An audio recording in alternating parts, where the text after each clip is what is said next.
Where we left off last month is under bars and saloons, which is chapter 5.12. Where we left off is 5.12.60. We're starting tonight at 5.12.70. License terms. A license may be issued for a fraction of a year, but for no longer than 1 year. Licensees shall expire at the first day of January following their year of issue. 5.12.80, license fee and charges. A, fees and charges for licensing of beer and liquor retailers shall be set forth in a table of fees in the appendix to this code. The fees shall be payable to the town hall. B, all receipts from license fees and fines collected under the provisions of this chapter shall be deposited to the credit of the general fund of the town, out of which fund the cost of administering this chapter shall be paid.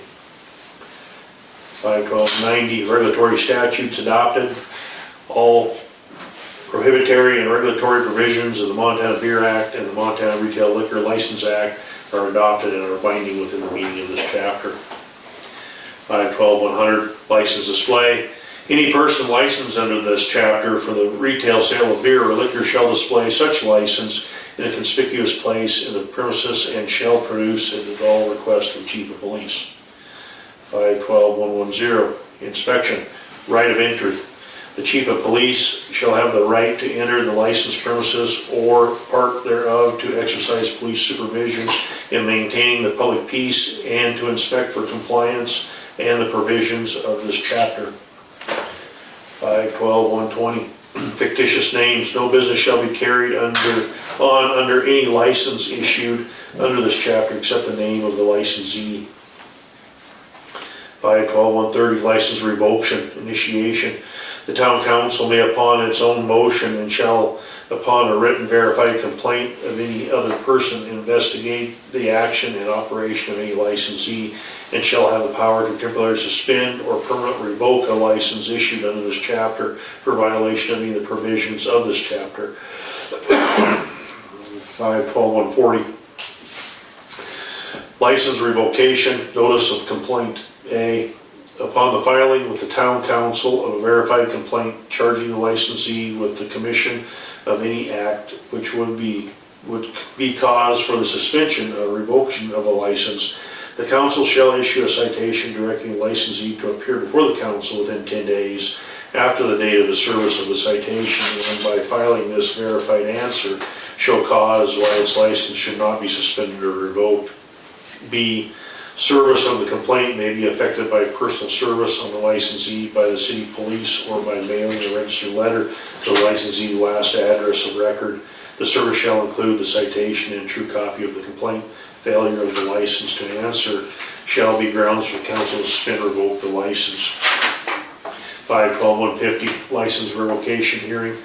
A, upon filing of an answer, the council shall fix the time and place of the hearing and charges made, which hearing shall be in the council chamber of the town hall, and not less than 5 days notice of the hearing shall be given to the complainant and the licensee.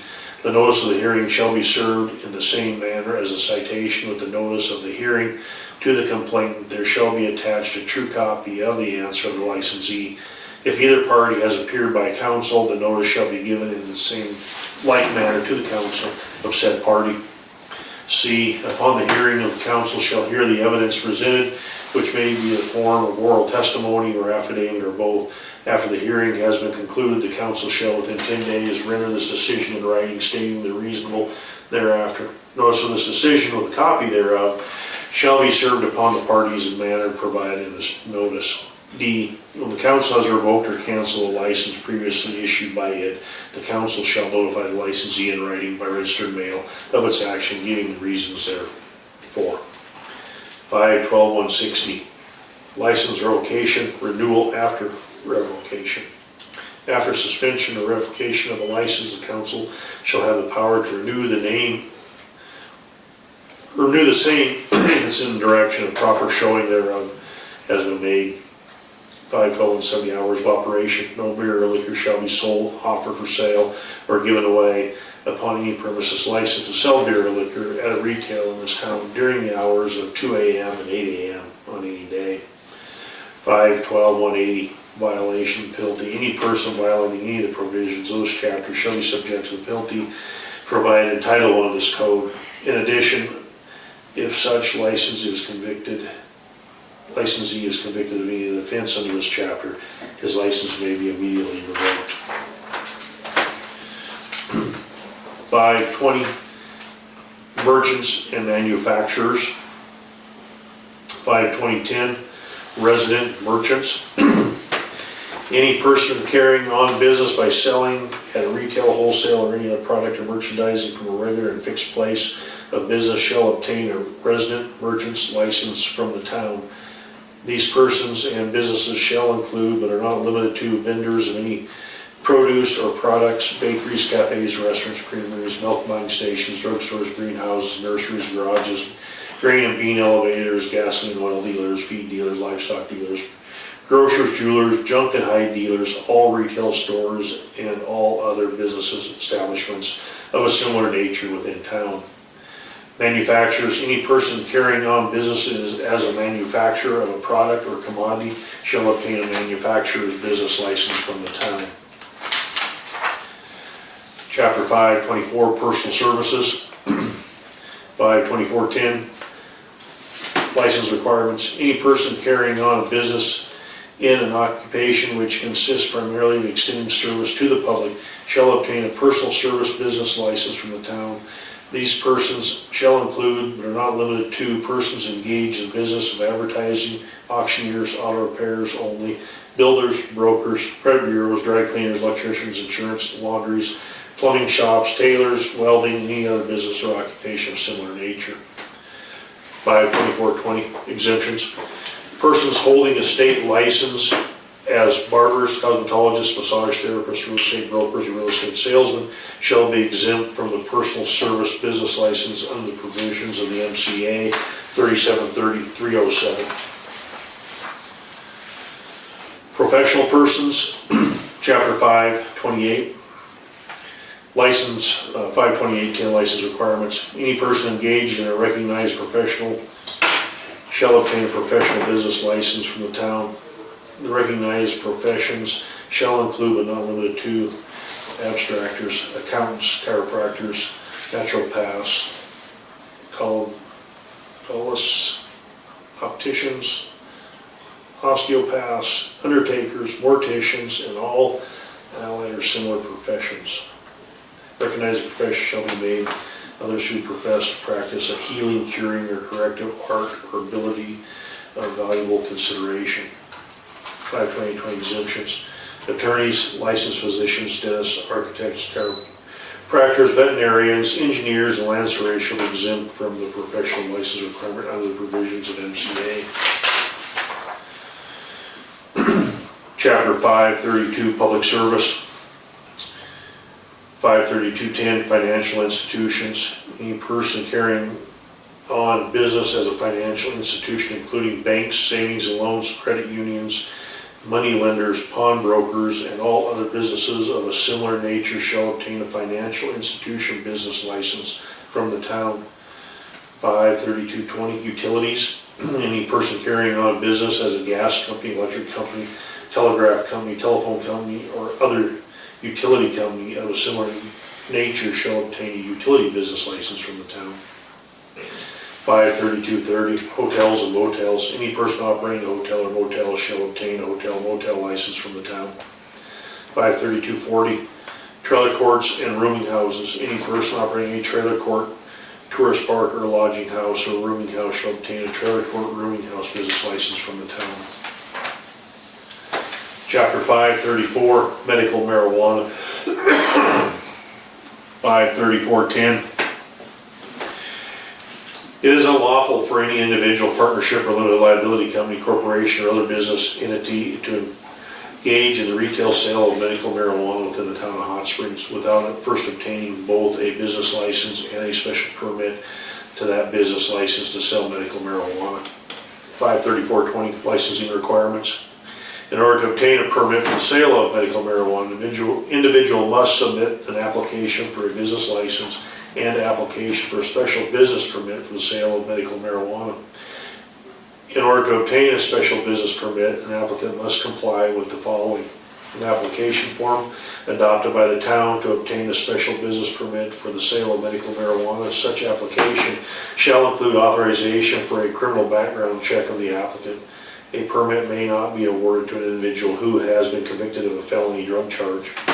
Other criminal convictions indicating a significant criminal history may be considered by the council before the granting of the permit.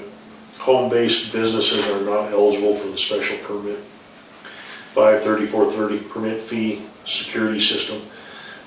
The applicant shall submit a permit and investigation fee in the amount of $2,000. In addition, the applicant shall submit written plans and drawings for the building which the business will be conducted, including the installation of a security system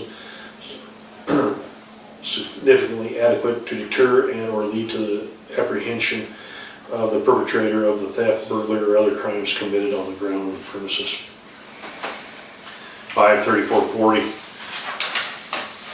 Restriction from the location by schools and churches. No business license shall permit for medical marijuana sale shall be issued pursuant to this section if the premises are within 1,000 feet of one of the same street as a building used exclusively as a church, synagogue, or other place of worship, or as a school other than commonly operated or post-secondary school. The business is supposed to be measured in a straight line from the center of the nearest entrance of the place of worship or school to the nearest entrance of the current owners of the premises. This section is limitation upon the town's licensing and permitting authority. So, before you go any further. I think that's wrong. No, I know we changed this. We did that marijuana ordinance, so the whole marijuana section I need to update in this book with the... Yeah, could you just do the ordinance over just the sale of marijuana? Doesn't have to be medical? Yeah, because we did... The only difference is the taxes on it. Right. And the other thing that changed is the feet changed too. The fee changed on it, I was gonna Yeah, went to say. 500 instead of 1,000. We tried to align it as best as we could with the states. So it'd be the same as the states And marijuana the stuff. states are, the state is, got eyes on your surveillance system, because they wanna peek in anyone's dispensary and make, like, that's how they check up on them, see that they're checking IDs. Yeah, and that's,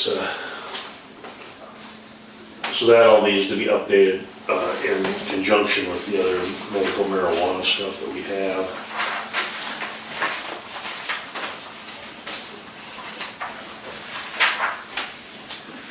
Uh, 53450, approval of the town council required.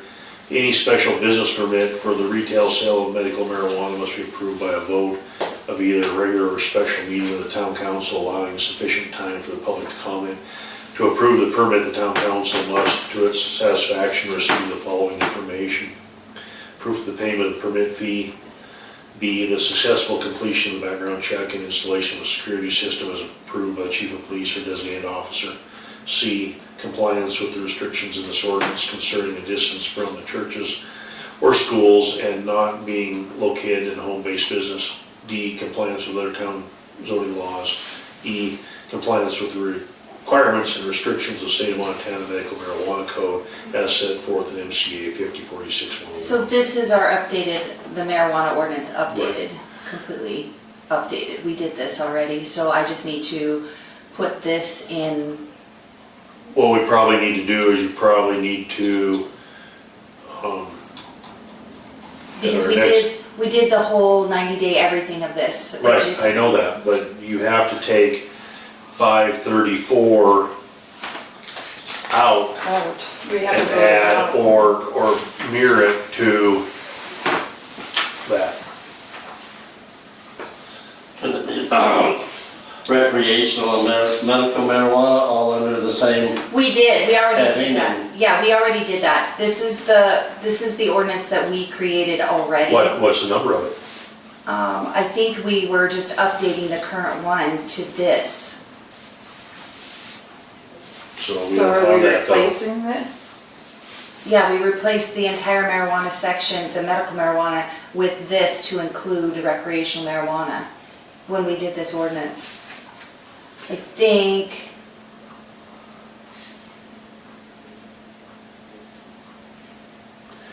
So what we're gonna do then is strike all of chapter 534 and And- insert that as chapter 534. yeah.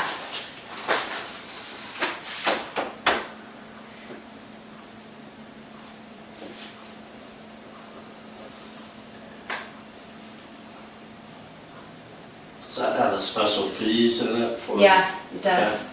Yep. But there'd be nothing wrong with that. But we have, Other than that, you gotta change feet also on that. Right there, it's It says 1,000, it's supposed to be 500, isn't it?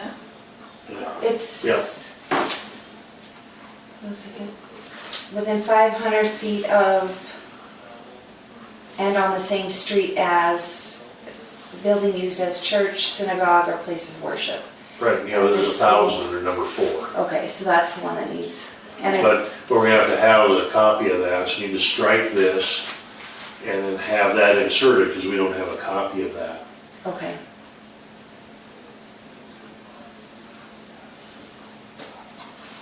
I was trying to read in here, and I could pull up the minutes, but I think that the way that it was voted in was to completely replace it already. But we need to have that, we can't just, Yeah, I know. so what we have to do in this ordinance review is just one of the things for the public to know, that we are striking 534 as it reads, and we're inserting this new one as 534. So the public can see what it said before. Right, but I think you guys already did that. So this has already been struck out, then why do we have this in our Because books? this, I pulled this off of Tony's computer, but I think that we've already, I think the vote was, when we did this, that's what it was, and that's we what approved I'll, this ordinance, but I don't think it got in the main book, right? like, hard copy into the main Right. book. Like, I think it's in my computer in Yep. there, but I don't think that it was on Tony's, so we do need to replace it. It needs to go in there, but yeah, so strike 534, replace with this. But I believe that technically we've already done that, it just physically hasn't been done. Back to 5. Yeah, right here.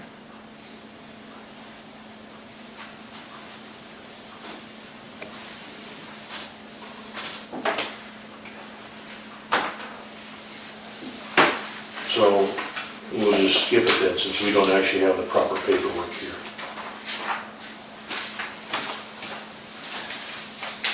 We'll move on to chapter 536, salespersons. We'll have to revisit the marijuana. Since this is ordinance review, we still need to review what we're putting in there, and we don't have it to review tonight, so we're gonna have to skip it till next time. Chapter 536, salespersons. 53610, resident salesman. Any bona fide resident of the town carrying on a business for the retail sale of any product or merchandise without maintaining a regular and fixed place of business within the town, or any resident of the town carrying on business by the sale of any product or merchandise door to door at residents within the town, shall obtain a resident salesman's license. 53620, non-resident salesman. Any person not a bona fide resident of the town carrying on business for the sale of any product or merchandise within the town to persons other than the business without maintaining a fixed and regular place of business, or any person not a bona fide resident of the town carrying on business by the sale of any product or merchandise door to door at residences within the town shall obtain a vendor permit. We had 4 of them going down last week. Yeah. What are you deciding? And the reason that the town has this, and it really hasn't been enforced very well over the years. Thompson Falls has a sign when you come into town that says you have to do it. The idea is for those salespeople to register with the town hall to make sure they're legit. You know, they're not just going door to door trying to sell fly-by-night. Right.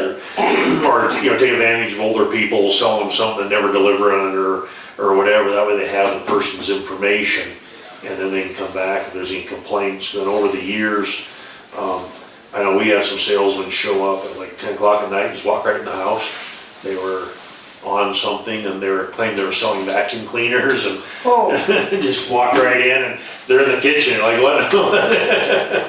You know, so, and they ended up, the police were on that night and they ended up catching them in my uncle's house. They did the same thing, and Don and Carolyn just tried getting in the house there to sell the vacuum cleaner. So, you know, that rule is kind of a way to help just protect the citizens and make sure that we know who the people are that are going door to door.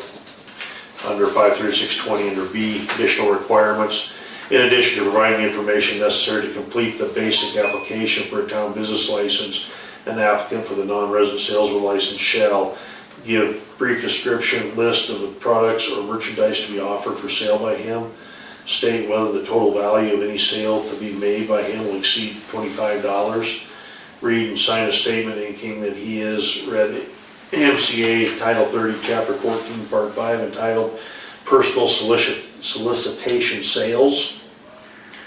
If the total value of any sale to be made by the applicant will exceed $25, he shall be required to show the licensing official that he has in his possession sufficient copies of such notices as required by MCA 3014-505. The licensing officer shall make available a copy of the MCA Title 30, Chapter 13, Part 5 for the reading of the applicant. 540, transportation. 54010, taxi cabs or buses. Any person carrying on a business by the owning or operating of one or more motor vehicles for the transportation of a person for hire within the or partly within the limits of the town shall obtain a passenger business license for each vehicle from the town. 54020, freight lines. Any person carrying on business by owning or operating one or more vehicle for the transportation of freight for hire within, partly within the limits of the town shall obtain a freight business license from the town. 54030, garbage haulers. Any person carrying on the business by hauling garbage or other refuse or within the limits of the town shall obtain a refuse hauling business license from the town. 560, vendor permits. 56010, a vendor permit is required by the person carrying on any business or temporary basis from the town of Hot Springs, which business license may be required. 56020, the application for a vendor permit is available in the town hall. During regular business hours, the application shall state the name of the applicant, his place of permanent residence, his local business address, if any, date of his arrival in town, date of his termination of vending, city or county from which last license held, if any, description of the business to be licensed and its locations, whether the applicant shall act as a principal or agent of the principal. If the applicant is acting as agent, the principal's acknowledgement of the agency must be in the application. 56030, permit and fees. Upon payment of fees, the town clerk will prepare a vendor permit for the applicant. The fee for the vendor permit shall be found in the appendix table on fees. 56040, while operating within the town of Hot Springs, the vendor shall be required to comply with all laws, ordinances, and regulations regarding this business. So how do we get away with it with the vendors at homesteaders? Yeah, I'm gonna stop there and ask, I got quite a few, and actually, some of the public's asked some questions too about a few things. One of them was vendors, but also like food trucks. Yeah. That's been the biggest question from some people is, you know, food trucks, buy a business license or a vendor license, they're just $30, and it's not that much. They can set up on the C Street and all that, but they're selling the same products, most of them are, as that brick and mortar businesses are. So, you know, brick and mortar business is paying property taxes and telephone and power and water and sewer and their service sucks, food sucks, so you get it off the food truck. You get it off the food truck, Yeah, it's exactly. better, but yeah. There are some towns, I know there are some towns that have like food truck fees, like actual food truck fees, as opposed to like business licenses. They're food truck fees and they're a little different, and I was gonna look into that too. So I told the people that asked us, since we're doing this, we would get some examples from some other towns and just show them, just see what you guys. Well, don't the homesteader vendors, they pay the homestead Sure. committee, don't Yeah. they, for their space? The town- Except for what's out at the rodeo grounds, they pay to somebody else, don't they? They pay the rodeo committee, which is got the same thing. Right. Well, and A and B, but it's still under Right, the but same they're two separate umbrella. funds, they're guardian. Kind of still under the same umbrella, but two separate funds, but none of that comes to the town. The town has. What about the farmer's market? Because at one, in here, it said something about people selling bread and that kind of stuff. What about the farmer's markets? Because they use our park, it actually ties up the park every Saturday all summer. And in the mornings for those hours. What, should the town be getting anything in exchange for that? Like, should there be a fee for that? The only thing we've talked about is if they want to use power, we set up a fee for that, I thought, but Yeah, that's about the only thing we've talked Well, about. they're there's saying, nothing about vendors. they're still saying those are vendors. We did talk about the One is insurance. That, I already told them they have to. But the question is how can the lady set up and sell bread in the park, but if she wants to set up over here in the beer parlor's sidewalk, she has to pay a vendor fee, but if she goes down to the farmer's market, she doesn't. Yeah. Why? Um, Or if she goes to homesteaders, why doesn't she have to pay it? You know, I mean, those are just the questions that some of the people have asked when they're talking about this. And Well, I'm a vendor at Homesteaders, and, you know, I pay a fee to the Homesteader committee, but and the town receives zero of that, though. That has nothing to do with the town. Town has nothing to do with homesteaders. I mean, money-wise or any of that. It's not a town event, so. so should we put an exception in there for the town events? Well, what we need to do is, what we probably need to do is put out there, and just ask some other towns, farmers markets, special events. Wholesome would probably be a good one, because they have a farmers market every week, and they have lots of special events. They have Yep. They like have to 4 or 5 involve- different special events in the summer that they charge. And I know they charge vendor fees for people setting up food trucks and stuff too, so that would just be a good thing, just to get some more information on that for people and look at that on these permits for some of this. And someone's a little outdated, a little antiquated, you know, like salespersons is a good one, just because you have, not so much anymore, you know, the internet's doing that, but you still have the people coming and knocking on the doors, so any more of those guys knocking on the doors, they really legit or not? You know, it's a concern. Service intense. Or are And they, I wouldn't let them put siding on my house, so hopefully they were just a salesman. you know, and that's just it, you know, they're selling siding or they're trying to sell a vacuum cleaner to some little old lady and end up ripping her off, you know. Yeah. And that's why the towns require these, and this goes back to stuff from the 30s and the 40s and the 50s, and, you know, and it's just requiring people to register before they go door to door, so you know who they are. Yeah, or a case in your place to rip That's- you off yeah. and say they're selling siding. Yeah. You have to get to walk around and look at everything, see the security system. You know, so those are some of those things that it's just kind of a way to. And that would be one of the things we should do, you know, is maybe one of those things when you come into town is vendor permits required, you know. Out of Thompson Falls used to have that sign, just you got to see limits saying that. So, something to look into and add to it and revisit as we get some information on those. Well, Tammy Wiggins is another example, comes to town all the time to sell bread. So should she be required to have a vendor permit or a business permit? Which one? One or the other or both? I was thinking that too as we were reading that. Yeah. Well, I mean, you got people selling cookies and stuff outside of Bucks too. Homemade cookies? Those are the fundraiser for the PTO. Oh, okay. So they were made in the school kitchen. They don't have to be, they just have, you just have to let them know that they're homemade. And that they take them at their own risk, you know. That's what thanks to the not having a county sanitarian. Okay, we'll just get some more information on that and kind of revisit that, because we need to revisit the marijuana anyways, and we're revisit those other ones with just some information for some other towns on what they're doing. It was just a question. Yeah, I said that was one of them that actually some people stopped me on the street and asked about is food trucks and stuff like that too. Well, your example definitely isn't fair. She's gotta buy a permit to sell here, but not to sell here. It's gotta be square across the board. Yeah. I do know, like Alan and Darla, they have a business license and they have purchased the insurance, the naming the town as $1 million. They've done both of those things. I have both of those from them and I had no problem getting it. They completely understood and did it without a problem because they had been in Plains and Plains requires the same thing. So they knew exactly what I was talking about, exactly where to get it, and they did it like within days of me asking for it. Well, and that's fair for them, but when we get the vendors coming in for homesteaders, they don't have to follow those rules. Right, and then like I said, I just had a couple business owners and hit me up just about the fact is their brick and mortar, the brick and mortar pays taxes to the town to do what we do. The food truck pays zero to the town.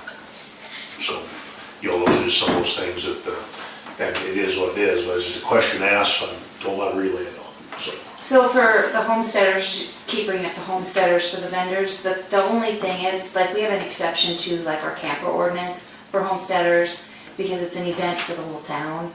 So we need to maybe consider it as something we need to put in as an exemption. That's what I'm saying. Yeah. Well, don't we have a camping exemption for if you have a sick family member and they Yeah, came into yeah, town, they yeah. can stay in a trailer outside the house, a health nurse and. And then you could put that right in the ordinance, that during the Homesteaders Day celebration, vendor fees are waived. I mean, Yeah. you put that right in there. I mean- No big deal, it's just there, Okay. Title 6, Animals, Chapter 604, Animal Control, 60410, definitions. When used in this chapter, the following words and phrases have the meanings ascribed to them in the section. At large refers to an animal off the premises of the owner and not under the control of the owner or any other person by leash or chain. Keeping means owning, maintaining, sheltering, harboring, or otherwise retaining control over or possession of an animal. Owner means any person keeping an animal. 6420, prohibited animals. A, keeping of goats, swine, horses, sheep, cattle, and any other animal within the limits of the town is prohibited. B, the keeping of all outdoor fowl, including turkeys, peafowl, bantams, within the limits of the town is prohibited except as permitted by 6.20. C, household pets, including dogs and cats, are permitted provided they are confined within the owner's or tenant's property, either by fence or leash. D, the keeping of more than 3 permitted animals is prohibited except when an increase results from birth.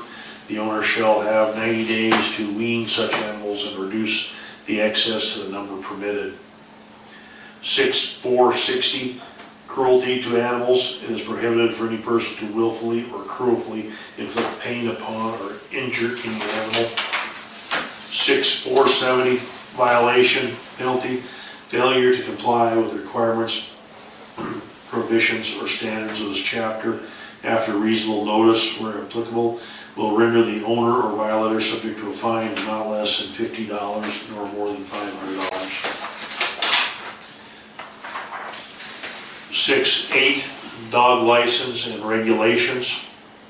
6.810, license and collar required. It is unlawful for a person to keep any dog over the age of 6 months unless the dog has attached to its neck a substantial collar on which a valid license tag issued by the town is fastened. 6.820, licensing procedures. A dog license shall be obtained at the office of the town clerk. B, the owner of the dog shall pay the license fee as set forth in the table of fees in the appendix of this code and shall present a certificate from the licensed veterinarian showing the dog has received a rabies vaccination which will remain viable for a period of its license. C, licenses shall be issued for the period of 1 year commencing January 1 of each calendar year and shall be renewable for additional periods of 1 year each January 1st. All licenses shall be purchased by January 1st of each calendar year. D, for the purpose of determining the license fee, the owner of a spayed female dog shall present a certificate of licensed veterinarian showing the dog has been spayed. E, renewal licenses may be issued to spayed female dogs without the presentation of a certificate showing the dog has been spayed. 6/8/30, license tags. A, upon licensing or renewal, the town clerk shall deliver to the dog's owners a tag of metal or other permanent substance to be fastened to the dog's collar. B, the tag shall state the year of the license and shall bear a unique serial number. The serial number of the tag and the owner's name and address shall be recorded together in the registry of dogs to be maintained by the town clerk. Can we add neuter to that, spay and neuter? Because I think we charge less for dogs that are neutered also. Okay. Add that. It's D, yeah, okay. 6/8/40, running at large prohibited. It is unlawful for any dog licensed or unlicensed to run at large. 6/8/50, nuisance conditions prohibited. It is unlawful to keep or permit to run a dog at large which causes injury to other persons or property, chastens persons or vehicles not trespassing on the owner's property. C, unreasonably disturbs the peace of the town by undue howling or barking. 6/8/60, vicious dogs. It is unlawful to keep a dog of a vicious nature.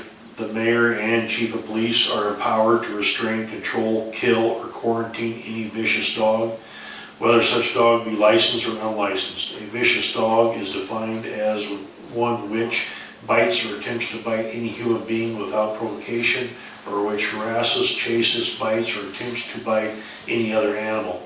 The term animal shall include domestic pets. 6/8/70, violation, penalty.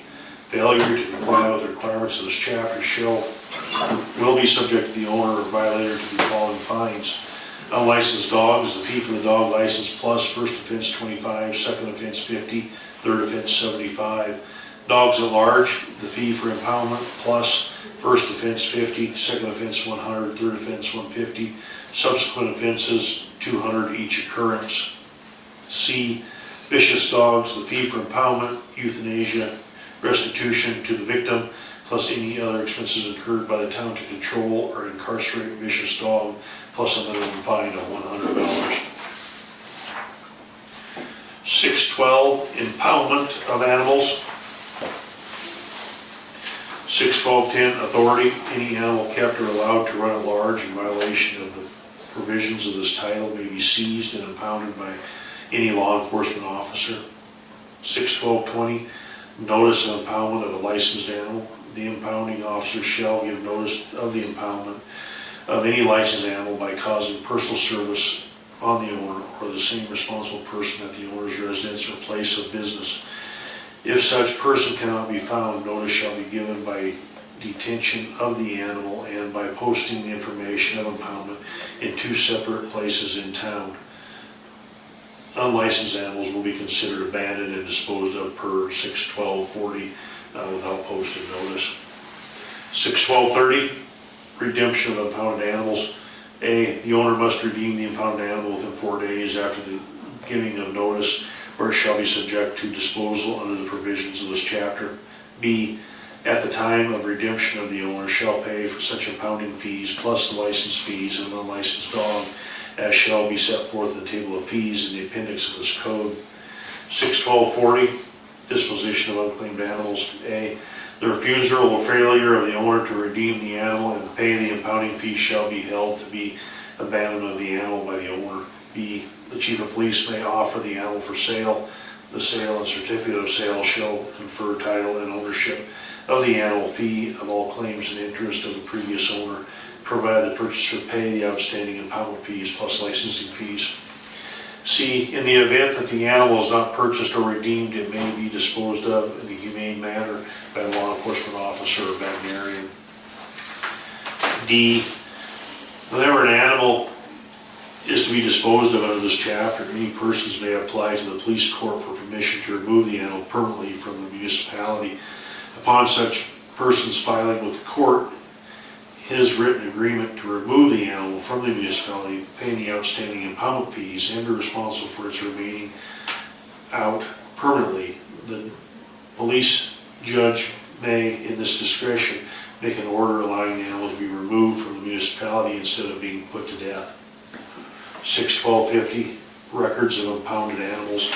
The chief of police shall maintain a record of disposition of all impounded animals, including date of impoundment, notice given, redemption, or disposition of the date and redemption and disposition.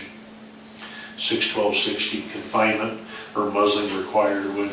Whenever danger to the public safety is imminent, the mayor may require that all dogs be quarantined on the premises by their owner, or that they be securely muzzled.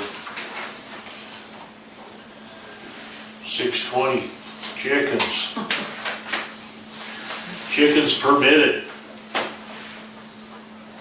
62010A, prohibition of keeping chickens in this section does not apply to the keeping of up to 6 female chickens while the animals are kept in such a manner that the following standards are met. B, the owner must obtain an annual permit from the city treasurer. The permit fee shall be stated in the appendix table of fees. C, chicken coop plans must be approved to be issued a permit. Plans will show coop location on property, overnight and nest box enclosure, and type of fencing.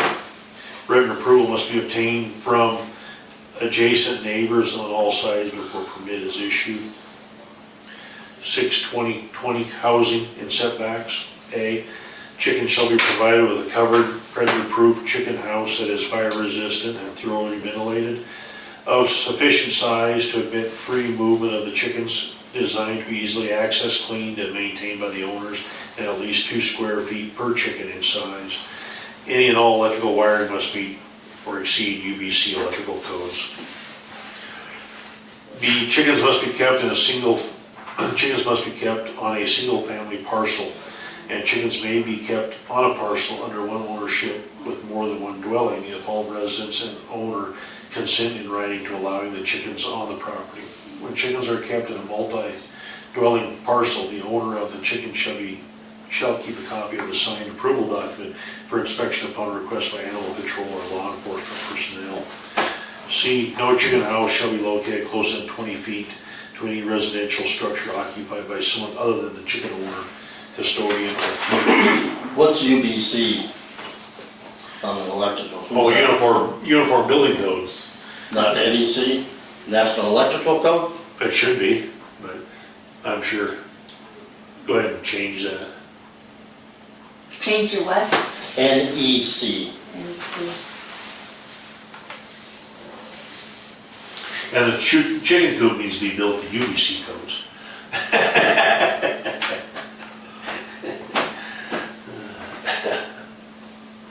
They have codes to that.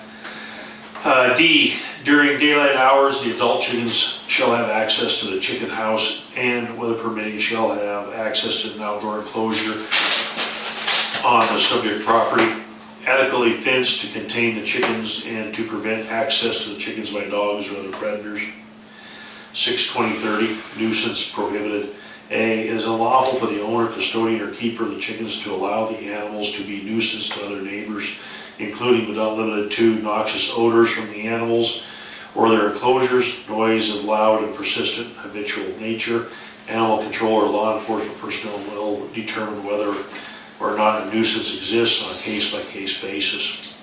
B, the chickens shall be shut into the chicken house at night from sunset to sunrise. C, store feed must be kept in a rodent and predator-proof container.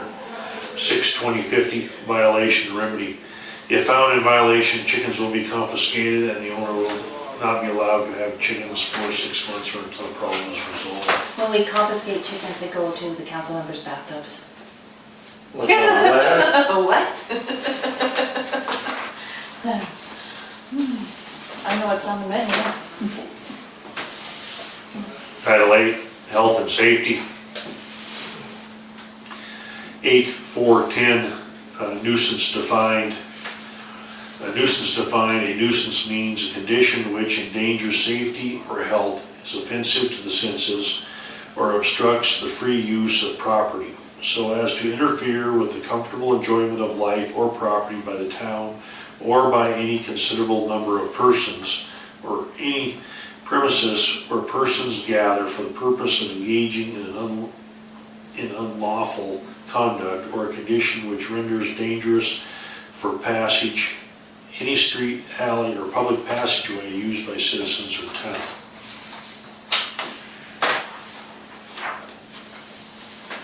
Eight, 10, open burning permit required. No person shall cause, suffer, allow, or permit any open fire within the town unless the person has secured a burning permit from the fire chief or his designee. Need to add that. Burning permit shall be granted in accordance with fire safety standards only during the months of March, April, October, and November. No new permit will be issued for the incineration of household garbage or toxic substances. This chapter does not apply to household fireplaces, burning regular fuels, or to outdoor barbecue type cooking. And that, I'm not sure what burning regular fuels means. Also, it should be added there is the, Fire pit? yeah, the state definition of a fire pit. The state actually defines that, so maybe that needs to be added as a, it's like a 3-foot ring with no holes and all that, but that probably should be added, is the language from the state on what a fire pit is. That should be added. 8820, violation penalty. Persons violating this chapter shall be subject to a fine not to exceed $100 for each violation. 812, waste disposal. 81210, generally the disposal of garbage, refuse, and other waste shall be accomplished by only in the manner specified by the town council. 81220, dump use regulations. The county of Sanders provides a dump for the disposal of garbage, refuse, and other waste. 81230, unauthorized dumping prohibited. No dumping of refuse, waste, or garbage shall be allowed outside specified dumping areas. 81240, violation of penalty. Violations of this chapter are punishable by a fine not exceeding $100 for each violation plus court costs. Violations are also declared to be a public nuisance and may be enjoined in the court. Weeds. 816, weeds. 81610, noxious weeds. All weeds, uncontrolled grass, and other unattended vegetation growing to the height excess of 8 inches on premises located within the town are declared to be nuisance weeds pursuant to MCA 722-4101. 81620, noxious weeds. All exotic plant species established or that may be introduced in the state that may render land unfit for agriculture, forestry, livestock, wildlife, or other beneficial uses that may harm native plant communities are considered noxious weeds pursuant to MCA 722-2101 through 722-2103 of the state of Montana Department of Agriculture and the Sanders County Weed Management District. May classify which plant species are considered noxious weeds. Sanders County, through its weed management district, has exclusive jurisdiction regarding the control of noxious weeds. Noxious weeds in Sanders County include the following category. Category 1, noxious weeds. Canadian thistle, field bindweed, white top, leafy spurge, Russian knapweed, spotted knapweed, diffuse snapweed, Dalmatian toadflax, yellow toadflax, St. John's wort, sulfur, whatever it is, hound's dog, hound's tongue, common tansy, oxy daisy. Category 2, noxious weeds, dyer's wood, purple lucis trifle, tansy ragwort, meadow hawkweed complex, orange hawkweed, salt cedar. That's actually interesting. I had a great big one growing in my yard. And then we were doing an ordinance review when I was first mayor, and one of the council people pointed out I had a giant salt cedar in my yard, so I took it out. Tall buttercup, perennial pepperwood, category 3, noxious weeds, rush, skeleton weed, yellow star hyssel, common croupinia, yellow flag iris, Eurasian milfoil, and blueweed. Pursuant to the Sanders County Weed Management Program, private landowners may receive assistance from the county to control noxious weeds. 8/16/30, duty control. The town of Hot Springs has the authority to declare what constitutes a nuisance weed pursuant to Montana Code annotated 722-4101, and to impose a duty on all owners of property within the town limits to exterminate noxious weeds. Removal of nuisance weeds within the boundaries of their property and applies to all areas outside of the individual property owner's boundaries, including alleyways, boulevards, and right-of-ways adjacent to their property. 8/16/40 violation. Penalty in the event that the property owner fails to control noxious weeds on his or her property. It should be, I guess you can leave that, but limited to the boundaries of his or her property. Written notice of the violation shall be served on him or her, and the owner of the shall have 7 days to cut, remove the nuisance weeds. If the owner fails to comply with the written notice within 7 days from the receipt of the notice, he shall be subject to general penalty provided in this code. In addition, an official of the town may cause the nuisance weeds to be removed from the owner's property, limited to the boundaries of his or her property. The cost of this removal is provided in the table of fees and shall be assessed as a special tax against the owner's property. 8/17, noise. 8/17-10, purpose. This ordinance is enacted to protect, preserve, and promote the health, safety, welfare, peace, and quiet of the citizens of the town of Hot Springs through the reduction, control, and prevention of noise. The intent of this ordinance is to establish standards which will eliminate and reduce unnecessary noises which are physically harmful or otherwise detrimental to the enjoyment of life, property, and maintenance of businesses. Definitions. A, plainly audible means any sound that can be detected by a person using his or her unaided hearing faculties. As an example, if the sound source under investigation is a portable or personal vehicle or sound amplification or reproduction device, the enforcement officer need not determine the title of a song, specified words, or the artist performing the song. The detection of the rhythmic bass component of the music is sufficient to constitute a plainly audible sound. 8/17/30. Objectionable noise. Yeah, that's what I was wondering. I know where that comes from. I can imagine where it comes from, but It was, Ken Edwards was having some trouble with noise at his house, and he no longer lives here. And John Marshall is the one that come up with the definition that the town accepted. 8/17/30, objectable noises. The following acts are declared to be loud, objectable, and unnecessary noises are therefore a public nuisance and are prohibited by this ordinance between the hours of 10 p.m. and 7 a.m., except when law enforcement receives 2 or more complaints by 2 different citizens within a 24-hour period on a related incident. A, defective vehicle or operation of a vehicle, the operation of an automobile or motorcycle, which means squealing of tires, loud and unnecessary grating, grinding, exploding type, or other noises. B, loudspeakers, amplifiers for advertising, the use and operation permitting the use of operation of any radio receiving set, musical instrument, phonograph, loudspeaker, amplifier, or other device for the production or reproduction of sound which is cast upon the public streets. C, horn, signaling devices, etc. The sounding of any horn or signaling device on any automobile, motorcycle, or other vehicle, except as a danger warning, creation by means of other signaling devices or unreasonable, loud, or harsh sound, and the sounding of any such device for unnecessary and/or unreasonable periods of time. D, radios, phonographs, stereos, CD players, DVD players, etc.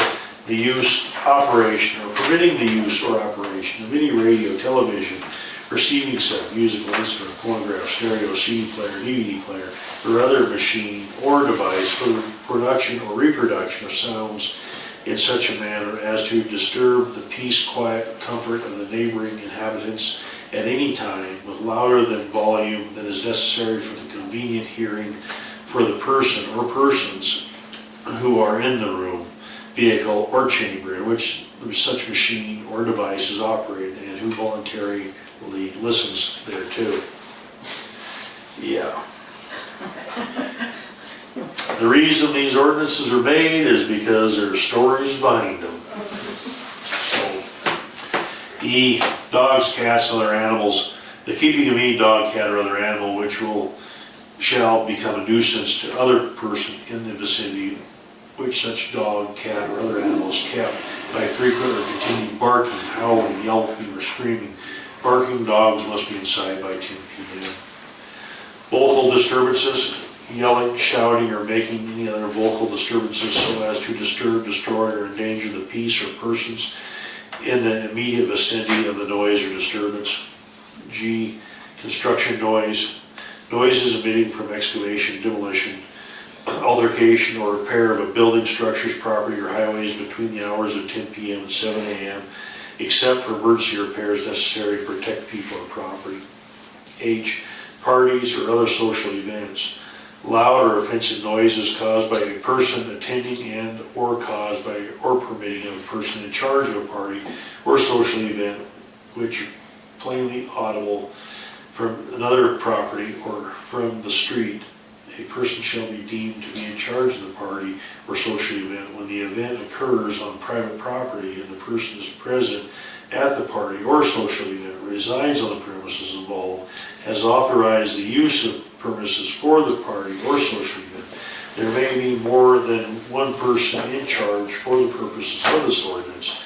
Loud noise from these parties or social events must be terminated and or moved indoors after 10 p.m., 11 p.m. during the months of June, July, and August. 8/1740, exemptions. This ordinance shall not be construed or prohibited the following. A vocal disturbance, whether or not it is electronically amplified by a spectator or participants in an athletic event or assembly sponsored by a public entity or private school between the hours of 5 a.m. and 10 p.m. A public address system being operated to request medical or vehicular assistance or to warn of a hazard or road condition. C, an emergency or public safety device operating in its official capacity. D, any device owned and operated by the town or a gas, electric, communications, or water utility company operating in its official capacity. E, any person, organization, group, or business that has obtained a prior written waiver from the mayor or town council, which must be produced when requested. 8/1750, enforcement.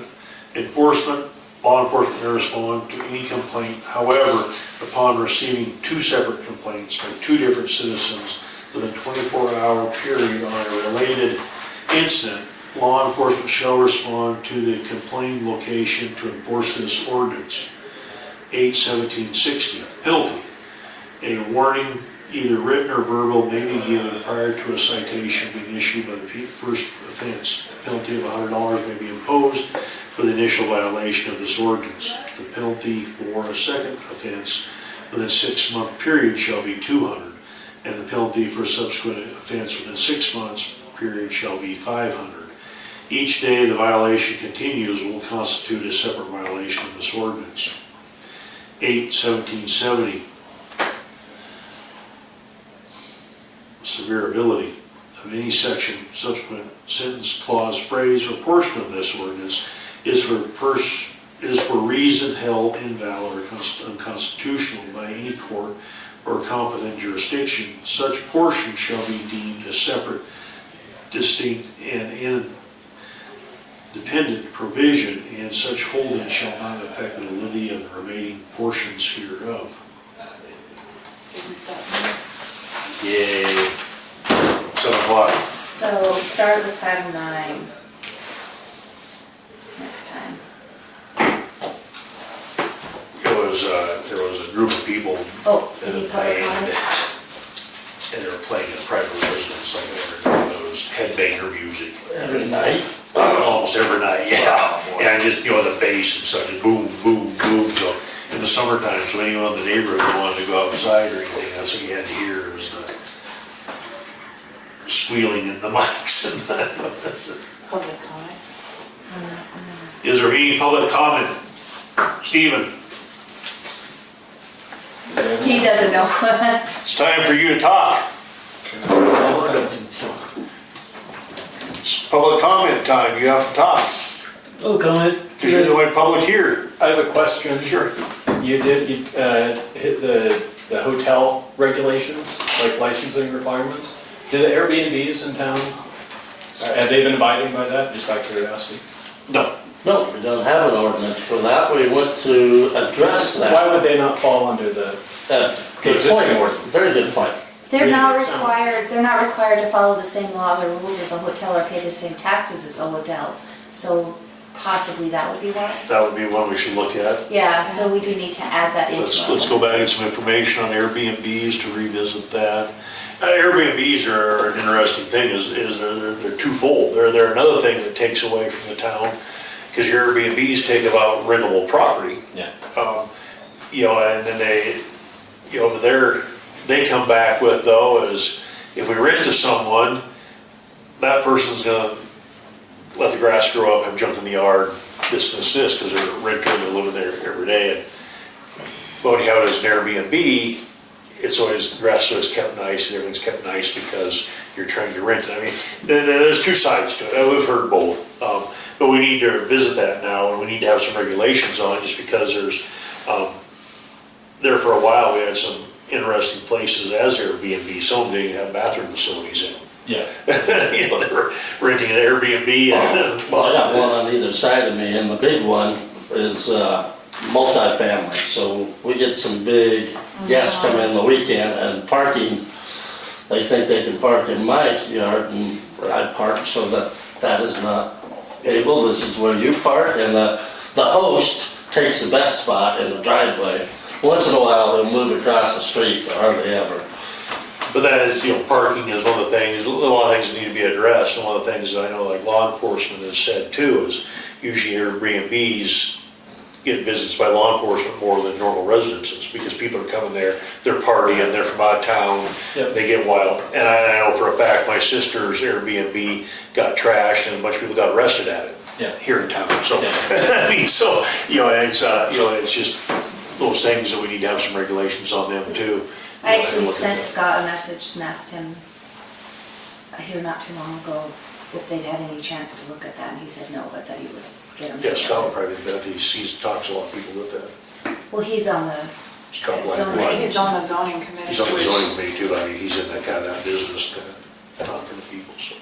Should at least be a city fee or something to, Well, just some regulations to it too, so you have a little bit to it, it's just like I know, we've been called 2 or 3 times to Airbnbs for fires.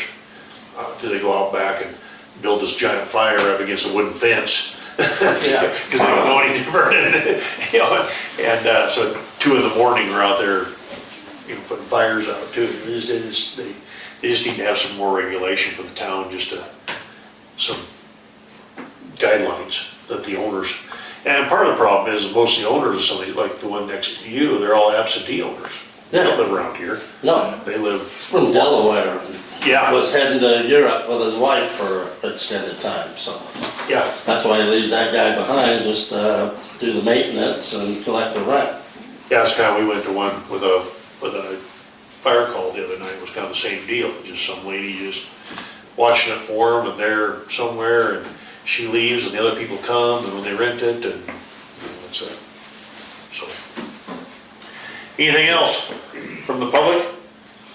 If not, we're done. Recording stopped.